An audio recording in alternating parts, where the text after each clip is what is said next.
Vea, Ronald se anda burlando de usted, ¿no? Ya sé. Se burla de siempre de mí. Ay, ay, por favor, salga.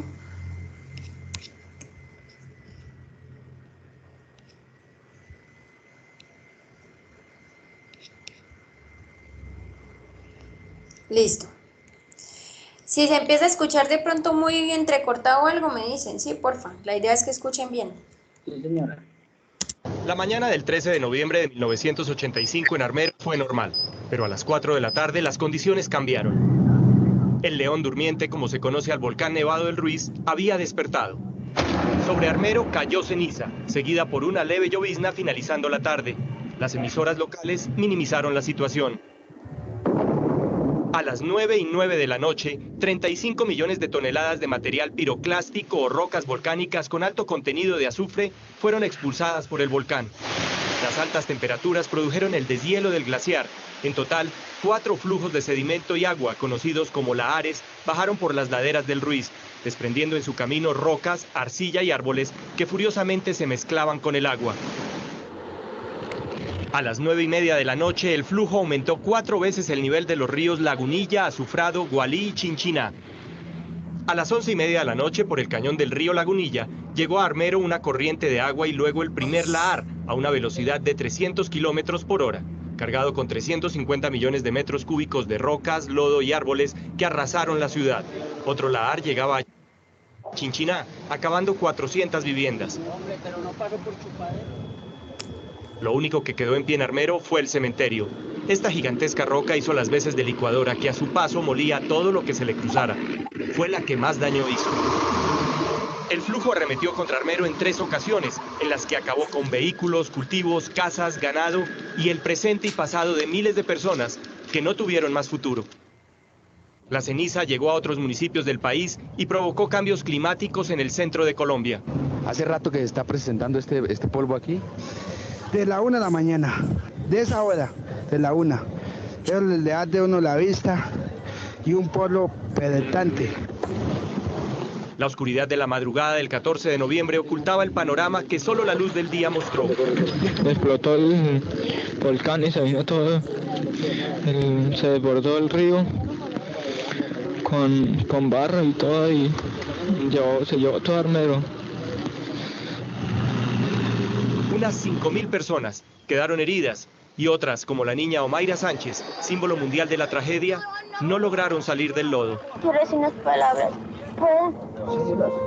Mamá, si me escuchas, yo creo que sí.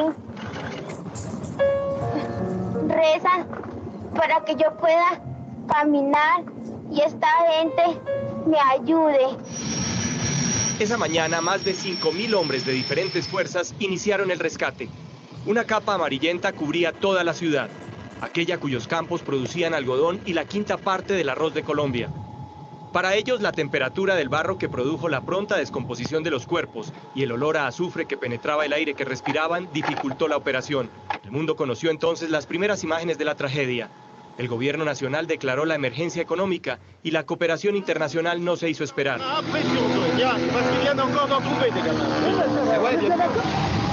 2 meses antes, México había sufrido el terremoto en su capital, así que la ayuda de otros países se repartió entre las 2 tragedias. Los hospitales colapsaron, las vías de acceso a Armero desaparecieron y en los campamentos escaseaban los antibióticos, lo que produjo la muerte de muchos de los heridos. Durante 7 días, los rescatistas sacaron sobrevivientes de todos los lugares imaginados, pero ese fue el límite de la esperanza. El 20 de noviembre suspendieron la búsqueda. La fiebre amarilla, la gangrena, la fiebre tifoidea y la propagación de epidemias obligaron a que los cadáveres fueran incinerados y sepultados en fosas comunes. 6 meses después, en 1986, Armero, declarado Camposanto, fue visitado por el Papa Juan Pablo II. Más de 25.000 personas murieron en las avalanchas, más de 40.000 personas se presentaron al Fondo de Reconstrucción Resurgir a pedir ayuda como damnificados, y las pérdidas materiales, según la ONU, fueron de más de 200 millones de dólares. 22 municipios de Caldas y Tolima se vieron comprometidos. Cifras de una tragedia que ante tantas alertas pudo haberse evitado.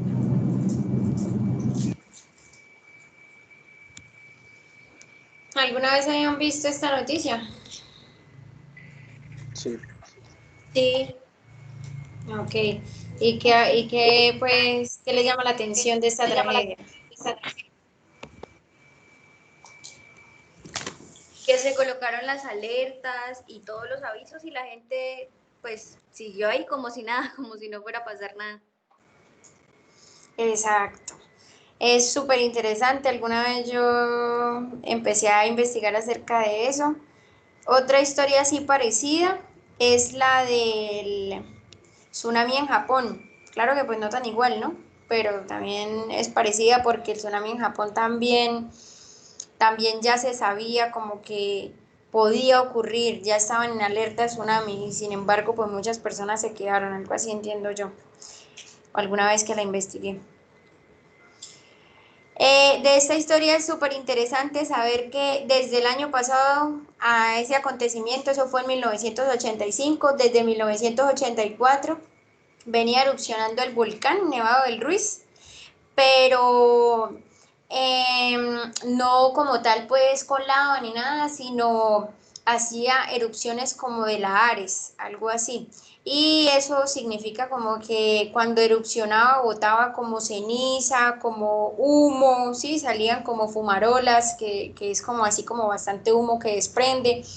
Llegaban a bastantes metros de altura y resulta que a pesar de todas esas señales, ¿qué hacían los de Armero? ¿Qué hacían las autoridades de Armero, el sacerdote de Armero, bueno, todo? Decían, hay que guardar la calma, no va a pasar nada. Esa misma noche donde ocurrió todo, eso fue en noviembre, la misma noche el sacerdote hasta ¿cómo se llama? Por las emisoras empezó a decir que calma, que no pasaba nada, que no se preocuparan y bueno, etcétera. Después de que ocurre todo esto, se dan cuenta que sí era una tragedia que se pudo haber evitado. No porque en sí el suceso se hubiese podido evitar, sino porque pues las personas hubiesen podido salir y se habrían evitado pues esta difícil situación que de verdad se llevó muchísimas vidas. Bueno, ¿por qué les traía yo ese video para comenzar? Hola Felipe, ¿cómo está? ¿Felipe está ahí? Bueno, lo acaba de ver, entonces por eso lo saludo. Bueno, resulta que hoy vamos a estudiar un poquito acerca de una historia también muy interesante y muy parecida de hecho a la historia de Armero. Y es la historia de dos ciudades llamadas Sodoma y Gomorra. Resulta que estas dos ciudades nos dice la Biblia que Dios las destruyó con fuego y azufre. ¿Sí alguna vez habían escuchado esto? No, vale. Ok, bueno, Sí. entonces qué bien, hoy vamos a aprender. Sí, Felipe, ok. Felipe, si puede prender esa cámara y María también, se los agradezco.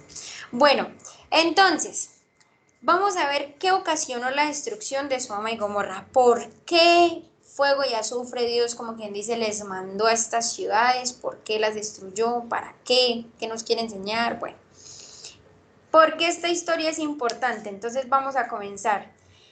Felipe, ¿lo puedes leer? Lucas 17, 28 y 30. ¿Qué nos dice Jesús?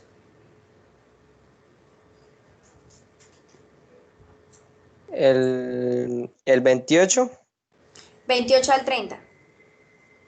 Asimismo, como sucedió en los días de Lot, comían, bebían, compraban, vendían, plantaban, edificaban.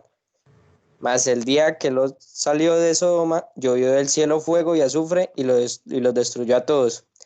Así será el día en el que el Hijo del Hombre se manifieste. Se manifieste. Muchas gracias, Felipe. Bueno, esta historia precisamente es importante así como la del diluvio, porque si recuerdan que en la del diluvio Dios también llegó y dijo, cuando yo venga, antecitos de que yo venga, perdón, la gente se va a comportar como se comportaba en los tiempos de Noé. Entonces aquí ahora Jesús también llega y dice, antecitos que yo venga, la gente se va a comportar como se comportaba en los días de Lot, que comían, bebían, compraban, vendían, plantaban, edificaban, es decir, llevaban sus vidas normales, pero el día en que Lot salió de Sodoma, ¿qué le pasó a la ciudad? Llovió del cielo fuego y azufre. ¿Y los destruyó a cuántos? A todos. Así será entonces cuando yo venga, nos dice Jesús. Entonces, por eso, pues es importante conocer esta historia. De pronto hoy no comprendamos el significado global y la importancia completa, pues, de esta historia, pero les quiero decir y los quiero animar que ya estamos cerca de, como quien dice, saber bien qué significa todo esto, porque si Dios lo permite, el próximo sábado vamos a estudiar una historia más y ya de ahí en adelante empezamos a ver qué tiene que ver todo eso que les he contado durante todos estos sábados con las cosas que vendrán. Ahí sí, como quien dice, ya empezamos con lo bueno. Bueno, para entender bien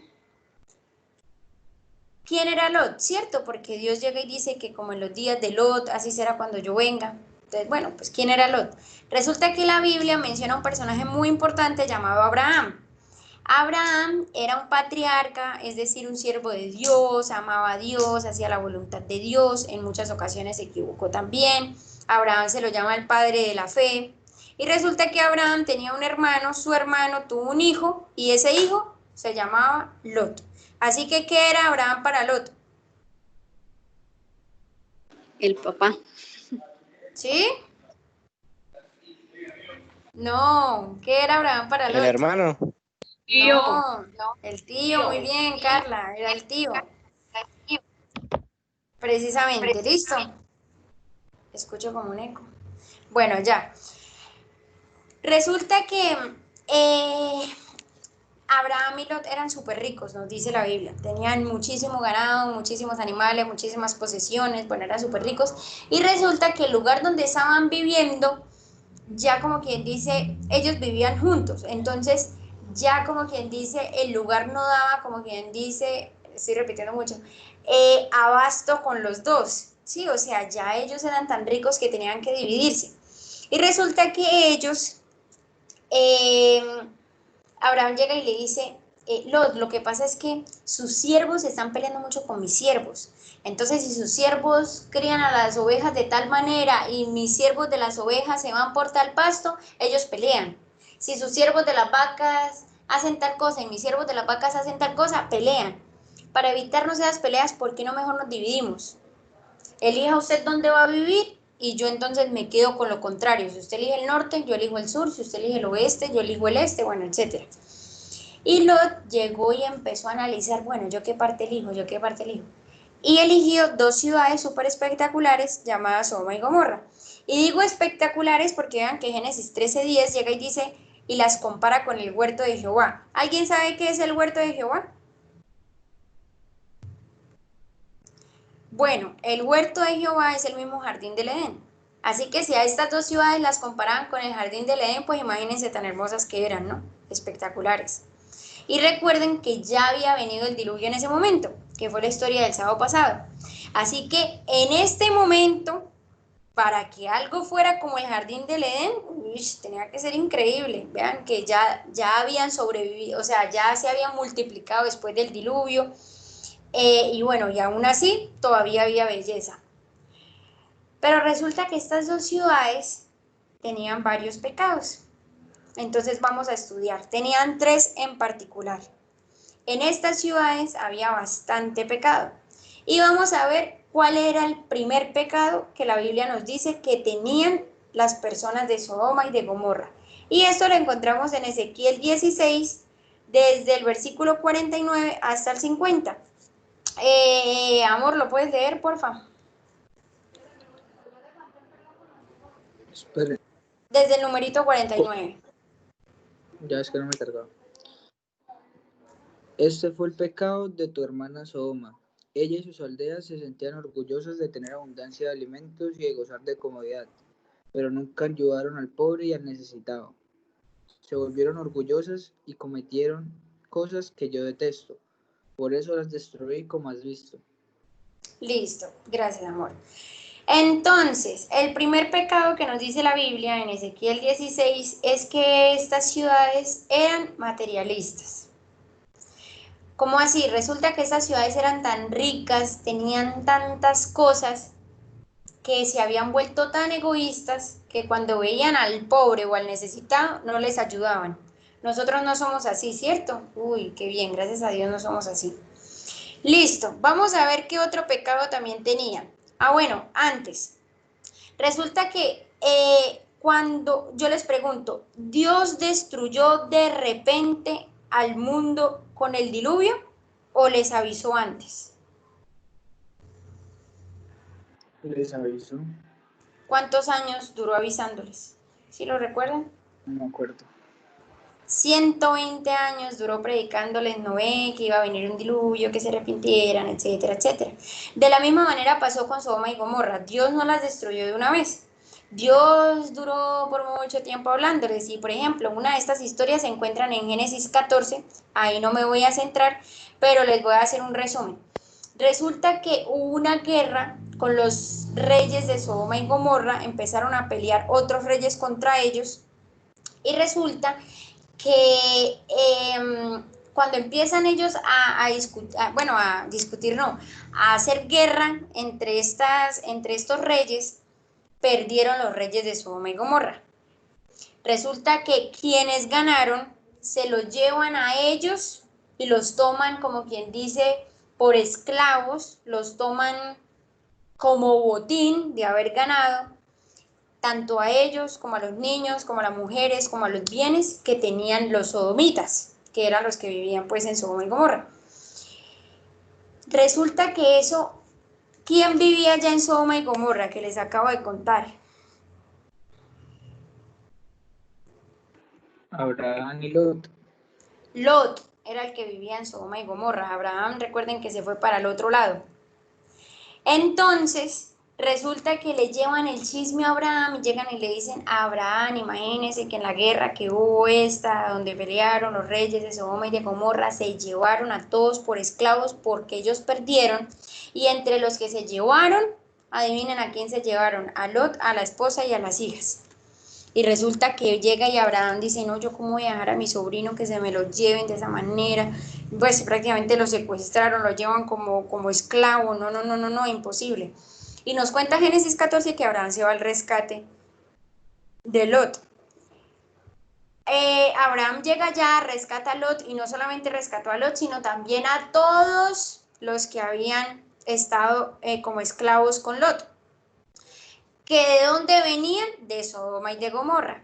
Resulta que hay un comentario bíblico que nos habla de esto y dice que, se los puse ahí, está en un libro que se llama Patriarcas y Profetas del capítulo 14, no sé muy bien la página porque lo leí virtual, y dice que mientras ellos se daban cuenta de la valentía de Abraham, Abraham los libró con más de 300 hombres, también en una batalla.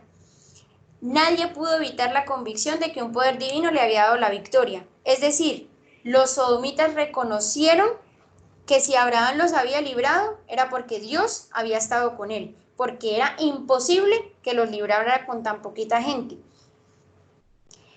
Sin embargo, ahí mismo dice que para ellos fue objeto de ridículo el nombre de Dios.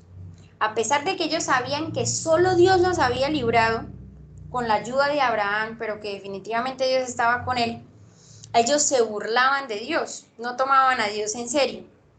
Así que esto se los digo porque Dios les dio varias oportunidades de que se arrepintieran, de que lo conocieran, de que cambiaran sus vidas, y ellos se burlaban de Dios, no lo obedecían, no lo escuchaban, y bueno, hacían lo que querían.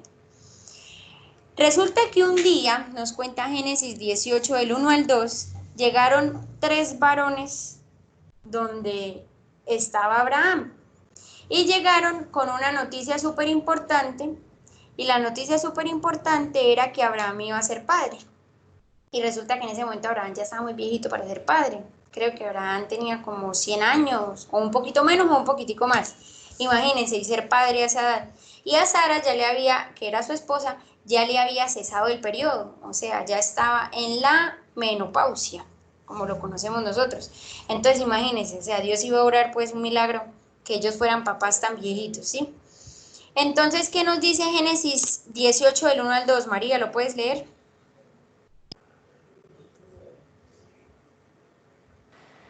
Valen, es que las diapositivas me quedaron en la anterior. Ok. Alguien que ya le haya cargado las diapositivas, ¿dónde están?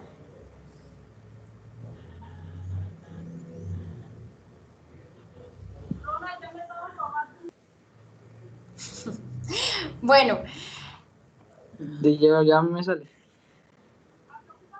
Después le apareció Jehová en el encinar de Mamre, estando él sentado a la puerta de su tienda en el calor del día.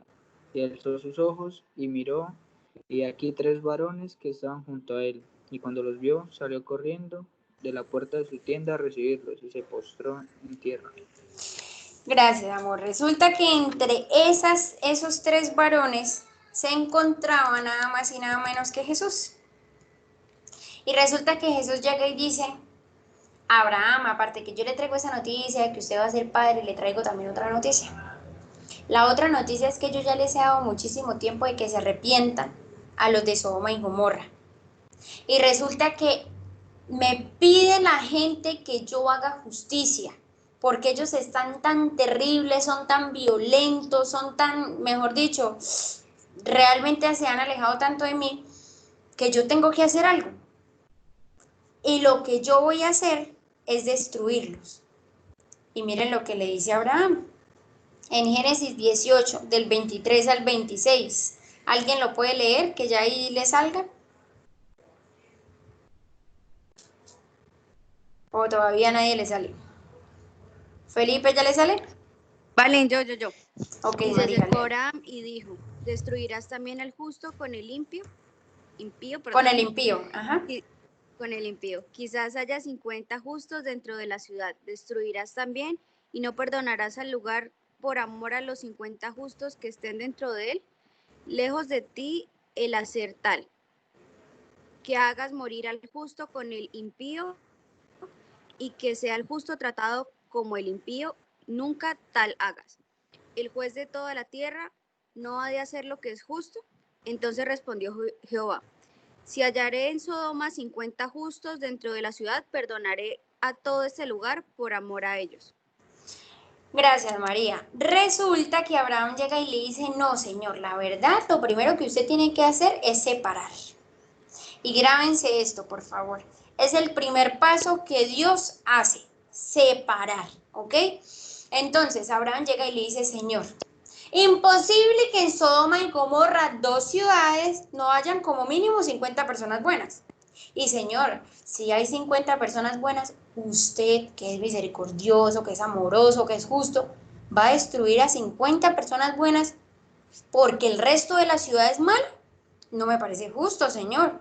Y entonces Dios llega y le dice, Abraham, en caso tal que hayan 50 personas buenas en estas 2 ciudades, por amor a esas 50 personas buenas, yo no voy a destruir a ninguno. Y entonces Abraham le dio como cosita y llega y dice, bueno, Señor, ¿y si hay 45? ¿Las va a destruir entonces? Porque no hay 50. Y entonces Dios llega y dice, bueno, si hay 45, no destruyo a ninguna ciudad. Y Abraham le fue disminuyendo, bueno, Señor, ¿y si hay 40? Y Dios, no destruyo. Si hay 30, no destruyo. Si hay 20, no destruyo. Y Abraham llegó y le dijo, bueno, Señor, qué pena, yo creo que lo estoy molestando bastante. Y si llegan a haber 10 personas buenas, ¿usted las va a destruir? Y llega y Dios dice, Abraham, si llegan a haber 10 personas buenas, por amor a esas 10 personas buenas, yo no voy a destruir Sodoma y Gomorra. Entonces, ¿cuál es la primera cosa que Dios hace? Separar. Y pilas porque se la voy a preguntar al final. Entonces, Felipe, ¿cuál es la primera cosa que Dios hace? Lo separan. Listo, muy bien. ¿Y lo separa en cuántos grupos, María?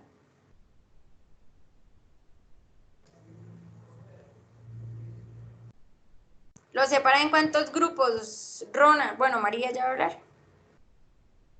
Pues valen en los justos y pues los que no. Muy bien. Impío significa pues injusto, malo también, ¿sí? Bueno. Listo. Primera cosa, lo separa. Listo. Resulta que Génesis 19, del 5 al 9, nos sigue contando una historia muy increíble, pero antes de leerla, entonces los voy a contextualizar. Resulta que, recuerden que llegaron 3 varones a Abraham, ¿cierto? A darle la noticia que iba a ser padre, pero solo uno de ellos, que fue Jesús, le dice a Abraham lo que vimos en la diapositiva anterior. Los otros 2 se fueron a Sodoma y Gomorra porque ya la iban a destruir. Pero resulta que en Sodoma y Gomorra, ¿quién vivía? Lot, una persona buena, o bueno, parecía que era buena, ¿cierto? Resulta que van donde Lot y llegan y le dicen a Lot, Lot, hay que salir de esta ciudad, la vamos a destruir, hemos visto que usted es una persona buena, no merece que muera aquí junto con estas personas que sí son malas, entonces salgamos, ¿listo? Pero resulta que cuando estos dos varones, que eran ángeles, llegan a la casa de Lot a decirle esta noticia, los vecinos se dieron cuenta. Y vamos a ver qué dicen los vecinos. Felipe, ahora sí, puedes leer Génesis 19, del 5 al 9. Voy. Y llamaron a Lot y le dijeron, ¿dónde están los varones que vinieron a ti esta noche? Sácalos para que los conozcamos. Entonces Lot salió a ellos a la puerta y cerró la puerta tras así. Y dijo, os ruego, hermanos míos, que no hagáis tal maldad. He aquí ahora yo tengo 2 hijas que no han conocido varón. Os las sacaré fuera y haced de ellas como bien os pareciere, solamente que a estos varones no hagáis nada, pues que vinieron a la sombra de mi tejado. Y ellos respondieron, quita ya, y añadieron, vino este extraño para habitar entre nosotros, y habrá de herirse en juez. Ahora te haremos más mal que a ellos. Y hacían gran violencia al varón, a Lot, y se acercaron para romper la puerta. Gracias, Felipe.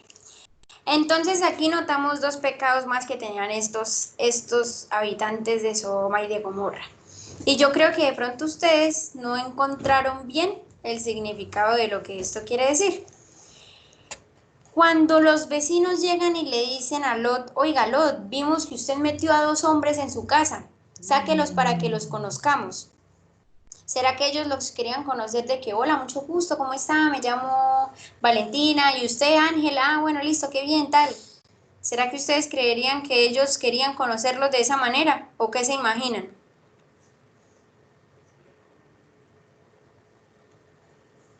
No, pues yo digo que no. Los querían matar. Bueno, la respuesta de Carla es una respuesta que siempre como que dan. Resulta que ahí dice que para que los conozcamos. Bueno, este verbo es un verbo que se usa en la Biblia para decir que tengan relaciones.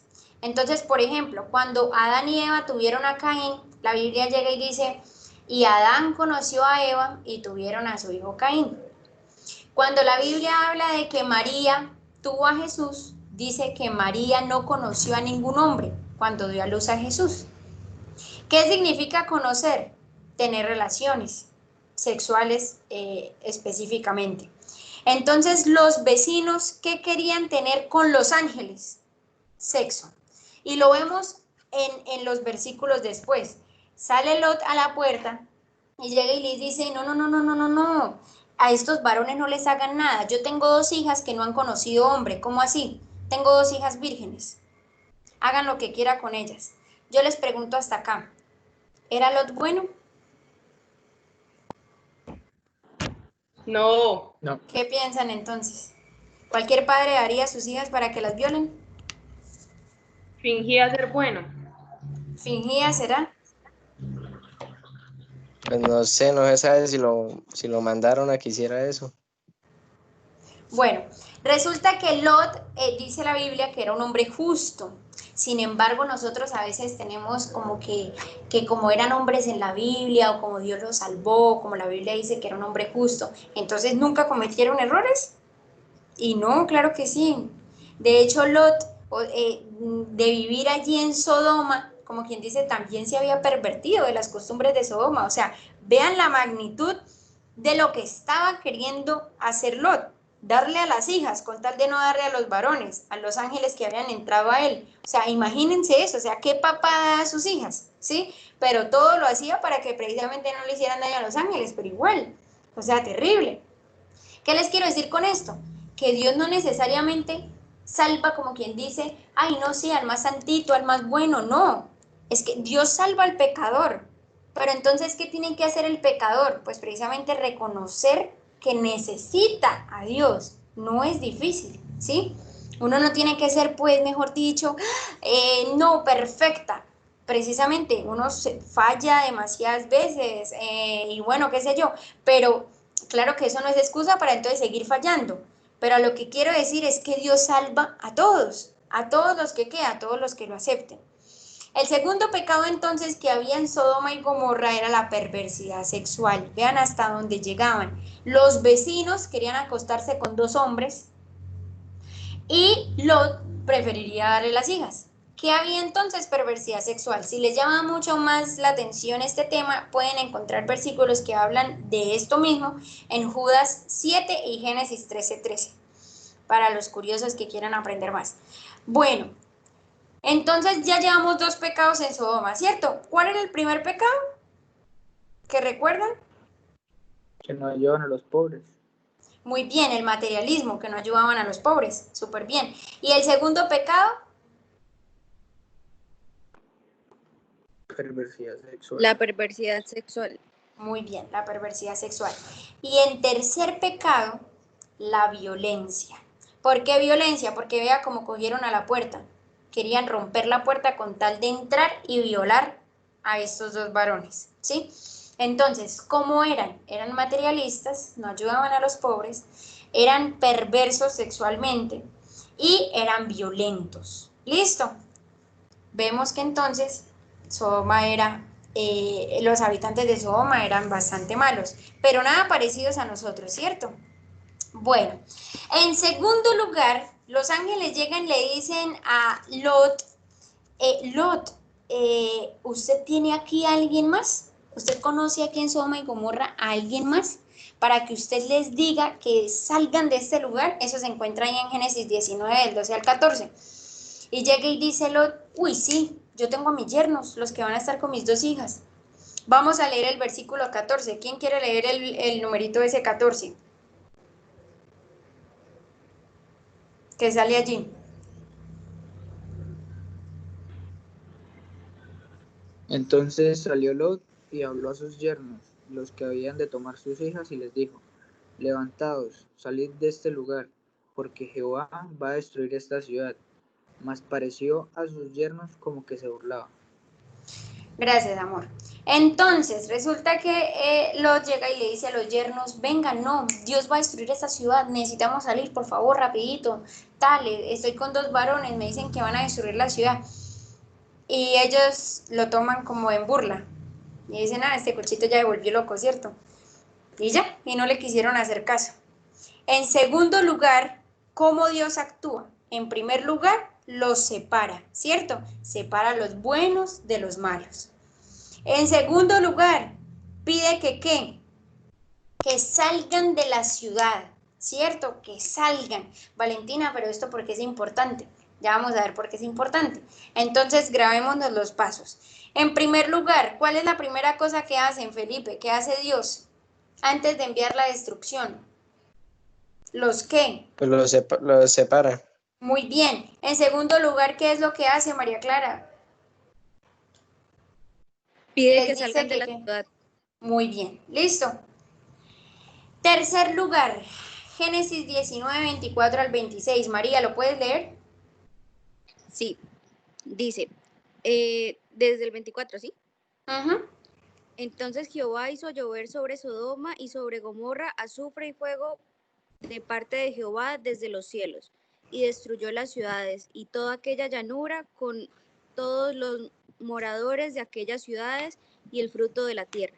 Entonces la mujer de Lot miró atrás, a espaldas de él, y se volvió estatua de sal. Bueno, gracias, María. Resulta que aquí hay 2 aspectos muy interesantes. La primera cosa, ahí sí llegó la destrucción. ¿Y cómo llega la destrucción? Dice que Dios hizo llover azufre y fuego. 2 cosas súper interesantes. Resulta que durante esa semana, pues preparando el tema, estuve viendo varios videos acerca de qué evidencias hay de esto, de que esto realmente haya ocurrido. Me vi videos, por ejemplo, uno de Discovery, y decía que efectivamente esto sí sucedió. Me pareció pues muy interesante, pues porque Discovery no es un canal pues que hable de Dios, y sin embargo sí hay evidencias que demuestran que este acontecimiento sucedió. Con respecto de la estatua de sal en la que se convirtió la mujer de Lot, hay paseos, también me vi videos de que hay paseos cerca al Mar Muerto, que fue donde esto ocurrió, donde quedaban Sodoma y Gomorra, y hay una estatua que dicen que esa es la estatua en la que la mujer se convirtió. Ahora, de eso pues no he investigado mucho, no sé si realmente sea, pero se los dejo para que lo investiguen, si son curiosos, si quieren saber más, y vean que hay mucho contenido de esto, y si quieren que les mande pues los videos que yo me vi, pues también me escriben y bueno, se los envío. Bueno, ahora listo, entonces, la tercera cosa que Dios hace después de separar a los buenos de los malos, después de pedirles que salgan de la ciudad, ahí sí envía la destrucción, que en este caso, ¿qué era? Fuego del cielo. Pero resulta que los ángeles le piden algo muy especial a la esposa de Lot, y es que no mire para atrás. Llegan y le dicen: mire, Lot, usted va a salir de Sodoma y Gomorra, pero cuando usted salga de Sodoma y Gomorra tiene que salir corriendo, mejor dicho, o sea, casi que ni se detenga ni mire hacia atrás, porque lo que va a ver es horrible, o sea, la destrucción que viene es terrible. Entonces, por favor, simplemente corra, huya y no mire hacia atrás. La esposa salió con él y las dos hijas salieron con él. Y resulta que la esposa no creyó a estas palabras y miró hacia atrás, y se convirtió en una estatua de sal. ¿Por qué, Valentina? De pronto a muchos les parecerá, no sé, un castigo como no proporcional haber mirado hacia atrás, ¿cierto? Como les digo, de pronto aquí no vamos a entender ese por qué. Cuando empecemos a comparar esta historia con lo que va a venir, o cómo Dios la compara con las cosas que vendrán, vamos a entender por qué a esta señora le pasó lo que le pasó. Porque esto, a pesar de que pues fue real y fue un acontecimiento real y hay evidencias de esto, también nos sirve a nosotros como una enseñanza espiritual, y eso es lo que pues vamos a analizar a medida que sigamos pues con estas reuniones que tenemos. Entonces, bueno, resulta que en esta historia hay 4 clases de personas. ¿Pueden lograr captar quiénes? ¿O les ayudo? Bueno, la primera clase de persona que... Dime, María. ¿María va a decir algo? No, era para que nos ayudara. Ah, bueno. La primera clase de personas, como quien dice, es Abraham. Siempre ha estado con Dios, ha hecho la voluntad de Dios, ha estado cerca de Dios, y precisamente no le pasó nada, no vivió nada, ¿cierto? La segunda clase de persona es Lot. A pesar de que había estado con Dios, porque como Abraham, él también creía en Dios, pues se había alejado, digamos, en cierta medida al irse a vivir a una ciudad pecadora. Sin embargo, aún allí nos dice la Biblia que él no soportaba la violencia que se vivía allí, no soportaba las malas conversaciones, no soportaba pues vivir en medio de este tipo de personas. Y pues gracias a Dios, Dios tuvo misericordia, a pesar de que veamos que el ejemplo nos lo muestra que no era tan bueno, pero vea, o sea, Dios tuvo misericordia de él, vio su corazón, bueno, qué sé yo, y aún así lo sacó de allí. En tercer lugar está la esposa de Lot. ¿Por qué? Porque vea que ella estaba con Lot, salió de la ciudad, pero sin embargo la ciudad, como quien dice, no salió del corazón de ella, porque ella la extrañó al mirar hacia atrás, y por eso mismo desobedeció y no le creyó las palabras que les dijeron estos dos ángeles, de que no debían voltear a mirar hacia atrás.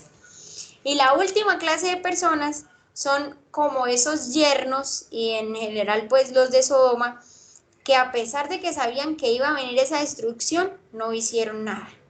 Y por eso yo las comparaba al principio con lo que sucedió en Armero, porque precisamente fue una destrucción que ya estaba anunciada, y sin embargo las personas continuaron allí. Igual tampoco digo las juzgo en el caso de Armero, porque les dijeron, como quien dice, que iba a haber calma y seguridad, que iba a haber paz. Sin embargo, la naturaleza decía todo lo contrario, porque vean que el Nevado del Ruiz hacía un año atrás les estaba dando advertencias con emisiones de ceniza que hacía y bueno, muchas cosas. Entonces vea que siempre hay una advertencia antes de la destrucción. Finalmente les dejo una tarea que espero que hagan. Con esta tarea van a entender un poquito más el significado más allá de esta historia. La tarea es que tienen que leer Apocalipsis 14, los versículos 6 al 12. Esto les habla de un mensaje que dieron 3 ángeles, o más bien dieron no, que van a dar 3 ángeles. Y el mensaje del primero dice algo, el mensaje del segundo dice algo, el mensaje del tercero dice algo. Y recuerden que en Sodoma y Gomorra, que visitaron a Abraham 3 ángeles, uno se quedó con Abraham, 2 destruyeron a Sodoma. Entonces, tiene mucho que ver. Nosotros de pronto ahorita no comprendamos el significado completo, global de esta historia, como les digo, por qué está allí, qué significa entonces, sino el próximo sábado vamos a estudiar, si Dios quiere, la última historia ya, y ahí sí comenzamos a compararlas con la actualidad. Y cuando las comparemos con la actualidad es que nos vamos realmente a dar cuenta de la importancia y por qué pasó lo que pasó y qué significa todo eso. Entonces, pues les digo desde ya que gracias por tenerme paciencia y acompañarme en estos estudios y espero que podamos comprender un poquito más a lo largo pues de las reuniones. Ahora sí, tienen dudas, preguntas, algo que no les quedó claro, que les llamara la atención, que lo quisieran compartir antes de terminar. O terminamos ya entonces con una oración. ¿Todo claro entonces? Bueno. Sí, Valen, todo claro. Ok, listo, María. Entonces, bueno, vamos a terminar haciendo una oración, así que allí donde estén, pues vamos a cerrar los ojos para orar. Padre Celestial, te quiero dar las gracias, Señor, por la oportunidad que nos diste hoy de compartir tu palabra con María Clara, con Ronald, con Carla y con Felipe. Bendícelos, Señor, ayúdales en todo lo que tengan, en cada petición de sus corazones, respóndelas conforme a tu voluntad. Perdona todos sus pecados, Dios, sus errores, y ayúdalos, Señor, a comprender el significado de cada una de estas historias que hemos visto a lo largo de estas reuniones, que realmente las vamos a comprender es cuando empecemos a compararlas con la actualidad. Señor Jesús, sigue con cada uno de nosotros, que tu Santo Espíritu sea guiando nuestras vidas y que bendigas también a los que hoy no pudieron asistir, Señor. En el nombre de Cristo Jesús, amén. Bueno, niños, muchas gracias de verdad por haberme acompañado.